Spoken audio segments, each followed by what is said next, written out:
지난 주말 무인 문구점을 운영하던 점주는 CCTV를 보자마자 매장으로 달려가야 했습니다. 초등학생 정도 돼 보이는 남자아이 2명이 딱지를 왕창 뜯고 있었던 건데요. 점주가 홈캠을 통해 학교에 찾아간다고 경고했는데도 시큰둥하게 그러세요 라며 딱지를 바구니째 들고 간 아이들. 점주가 불이 나게 달려가 봤지만 매장에는 이미 뜯겨진 포장지만 수북이 남아 있었습니다. 그렇게 신고를 망설이던 사이 아이들의 아버지가 아이와 함께 매장을 찾아왔는데요. 하지만 얼마간의 대화 후 점주는 곧장 경찰에 신고할 수밖에 없었다고 합니다. 대체 두 사람 사이에 무슨 대화가 오갔던 걸까요?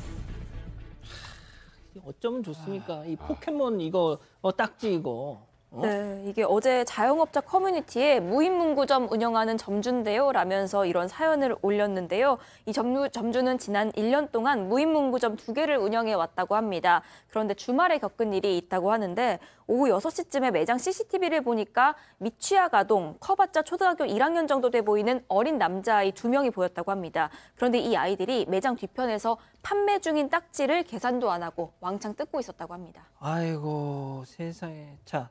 무인 문구점이라고는 하지만요. 직원만, 사람만 없을 뿐이지 CCTV가 저 매장 안에 11개나 있었대요. 그러니까 저는 맨 처음에 이 아이들이 그런 걸 모르고 저런 짓을 하다가 나중에 걸린 거다라고 생각했는데 그게 아니고 이 피해 점주가 그때 홈캠으로 보고 있었답니다. 예. 홈캠으로 보고 있으면 대화가 돼요. CCTV 영상만 보는 게 아니라 그러니까 이제 마이크를 연결해서 네. 이제 이 점주가 아이들한테 뭐하니 하지 마라. 부모님에게 연락해라. 그렇지 않으면 유치원 학교에 아줌마가 찾아갈 거야. 이렇게 얘기를 합니다. 그럼 여기서 이제 아이들이 깜짝 놀라서 도망가거나 이럴 줄 알았는데 그게 보통이죠. 그때 아이들이 점주에게 이렇게 얘기했다고 합니다. 그러세요. 그러세요. 그러더니 그럼. 매장 바구니에 뜯어놓은 딱지를 담아서 매장 밖으로 나가버렸다는 것이 점주 주장입니다.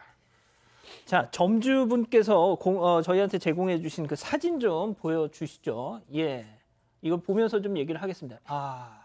자, 이분이 이제 그거 홈캠으로 보다가 막 뛰어가가지고 문구점에 딱 들어선 순간 저 광경을 보고 숨이 턱 막히셨. 자, 계산은커녕 저렇게 매장이 완전 아수라장이 됐다는 겁니다.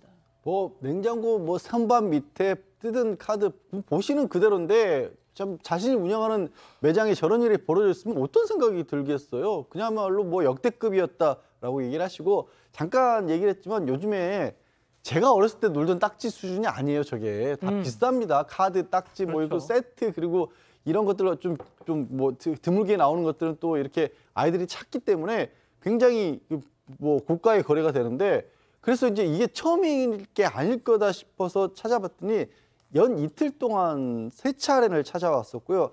한 번 올 때마다 저 아이들이 30분씩 저녁 시간 때 머물면서 저런 일을 벌였던 거예요. 도대체 왜 이렇게 방치가 됐을까요? 거기서부터 참 이해가 안 가네요.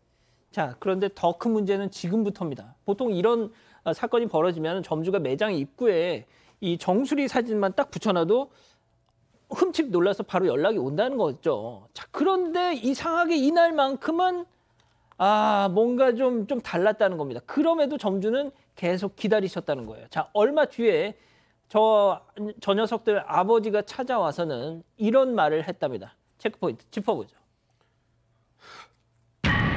법대로 하시죠. 자, 양 변호사님, 보통은 말이죠. 아이고, 사장님 정말 죄송합니다. 아이고, 저희 이 녀석들 저희가 혼찌검을 낼 테니까 한 번만. 보통 이게 인지상정인데. 그러게요. 이제 이게 아버지가 연락을 취해서 아들하고 같이 왔어요. 첫째 애하고 같이 왔답니다. 그러면서 이 아버지는 아마 조금 몇 개만 있는 줄 알았던 겁니다. 아이가 갖고 있었던 딱지 몇 개, 카드 몇 개, 이거 내가 도의적으로 결제할게요 라고 했는데 그때 이제 매장 사진을 점주 입장에서는 그게 아닙니다. 아이가 챙겨간 게 그런 거고 이 꼴을 좀 보세요 라고 했더니 물론 당황했을 수 있긴 합니다만 근데 점주님이 또 설명을 했대요. 이게 얼핏 따져봐도 한 20만 정도 되고 제가 이틀치만 CCTV 돌려본 겁니다. 그 전에 또 있을 수도 있어요. 하지만 30만 원 정도의 합의를 하시죠 라고 했더니 아이 아버지 그거 수긍할 수 없고 법대로 합시다. 만약에 손해배상 판결 나오면 그때 물어주겠습니다. 이렇게 돌아가 버렸다는 겁니다.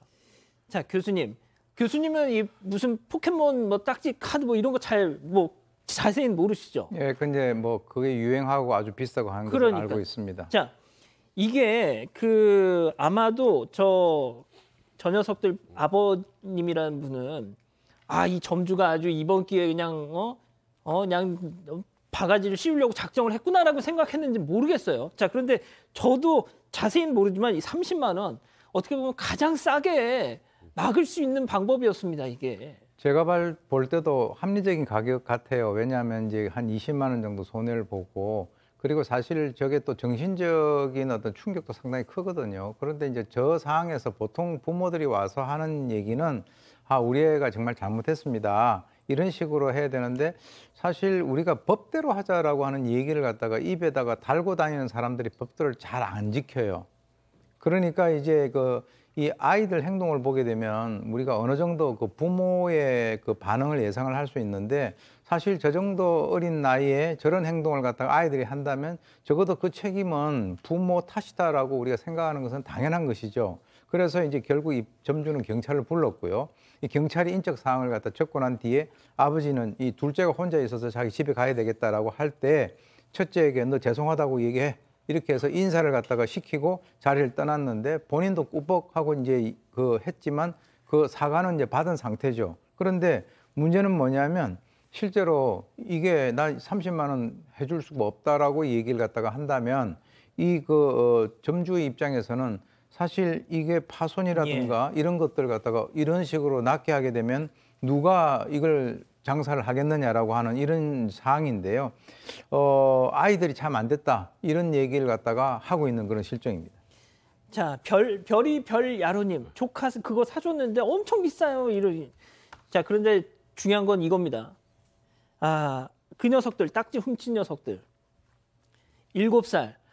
백 변호사님, 우리가 항상 사건 반장에서 맨날 막 비분 관계하는 그 촉법. 그 이하입니다. 촉법보다 더 어려워. 여기는 아예 보호 처분도 안 되는. 그러면 이거는 사건 접수가 안 되죠. 사건 접수가 안 되니까 경찰 입장에서는 돌려보내는 것 말고는 방법이 없습니다. 근데 이제 민법에 보면 이 미성년자가 누군가에게 손해를 끼치게 되면 이 손해배상 책임을 부모에게 물리고 있습니다. 그러니까 그 조항이 있으니까 결국 할 수 있는 건 뭘까요? 끝까지 안 해주면 소송입니다. 민사 소송을 제기해야 된다는 건데, 그러니까 이제 경찰은 이거 소송까지 하는 건 너무 황당한 상황이죠. 30만 원 받으려고 소송하면 배보다 배꼽이 더 큽니다. 그러니까 경찰도 이건 좀 아닌 것 같다고 판단을 했는지 이 아이 아버지한테 이제 합의하세요, 이렇게 제안을 하고, 그러니까 이 아버지가 나중에 점주한테 전화할게요. 지금 뭐 연락은 별로 없는 것 같고요. 그러니까 이제 점주 입장에서는 분명히 피해를 본 건 난데 왜 내가 마음이 무겁고 내가 이렇게 죄인이 된 것 같나. 그리고 사실 합의금이라고 처음 얘기했던 30만 원도 아이가 안쓰러워서 최소한도로 얘기한 것이었는데 왜 나만 이렇게 죄스럽고 안쓰럽고 돈을 받을 방법은 없어 보이고 지금 합의금 자체가 사실 반갑지도 않다라는 그런 입장입니다. 지금 우리 가족 여러분들 약간 좀 오해하시는데, 촉법 소년 10살부터입니다. 얘네들 7살이에요. 그러니까 촉법도 안 되는 거예요. 예? 자, 교수님, 시간 관계상 좀 짧게 좀 마무리 말씀 좀 부탁드릴게요. 사실 이것을 민사소송을 해서 뭐 해결한다라고 하는 그 자체가 적합한 그런 방법으로 보이지는 않습니다. 정말 그 배보다 배꼽이 더 클 것 같고요. 혹시 이 아이의 그 부모가 이 방송을 갖다 보신다면 그냥 찾아가셔가지고 좀 이렇게 인간적으로 사과를 하는 것이 필요한 것 같고요. 그리고 이제 뭐 좀 접점을 찾으려면 그 본인이 이렇게 손해본 그 가격만큼은 주시고 그 동네 사시니까 뭐 그런 식으로 해야지, 지금 촉법 소년에 해당도 되지 않는 아이들 데리고 여기 가고 저기 가고 하는 것이 과연 아이들의 교육에 어떤 그 좋은 영향을 미칠까 하는 그런 측면에서 해결을 원만하게 하시는 것이 바람직할 것 같습니다. 자, 결국 이 문제를 바로 잡는 건 그 부모의 몫이겠죠. 부디 좀 원만한 해결 방법을 찾으셨으면 좋겠습니다. 자, 이렇게 정리하고요.